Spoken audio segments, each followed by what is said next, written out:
Ben ritrovati con l'informazione flash di New Sicilia. Iniziamo con la cronaca.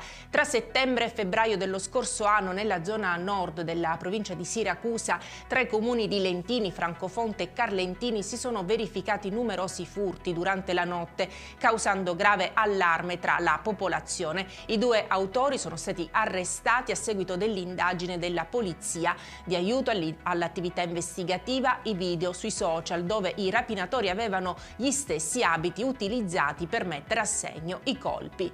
La Procura di Palermo ha disposto la perquisizione nelle abitazioni di 4 persone nell'ambito delle indagini sulla latitanza di Matteo Messina Denaro. Si tratta di Laura Bonafede, cugina di Emanuele, figlia del boss di Campobello, Leonardo La Maestra, che fino a 2 giorni prima dell'arresto ha incontrato il boss, allora latitante, che con lui aveva una fitta corrispondenza, dell'imprenditore agricolo Gaspare Ottaviano Accardi, della moglie Dorotea Alfano e di Leonarda Indelicato. Questi soggetti sarebbero indagati per favoreggiamento personale e procurata in osservanza della pena nel tentativo di ricostruire la rete di fiancheggiatori del capomafia a seguito dell'arresto di Emanuele Bonafede e della moglie Lorena Lancieri, accusati di favoreggiamento.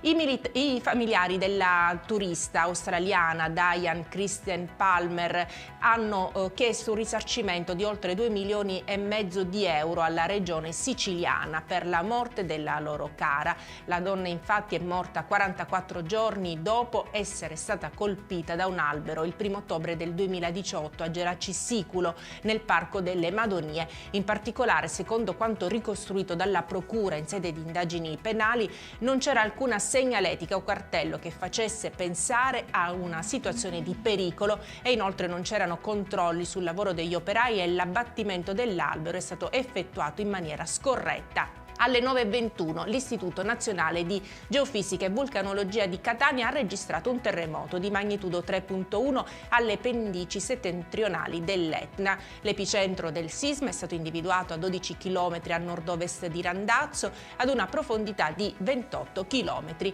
Non si segnalano danni a cose o persone. E con questa notizia per adesso è tutto, grazie per averci seguito e arrivederci.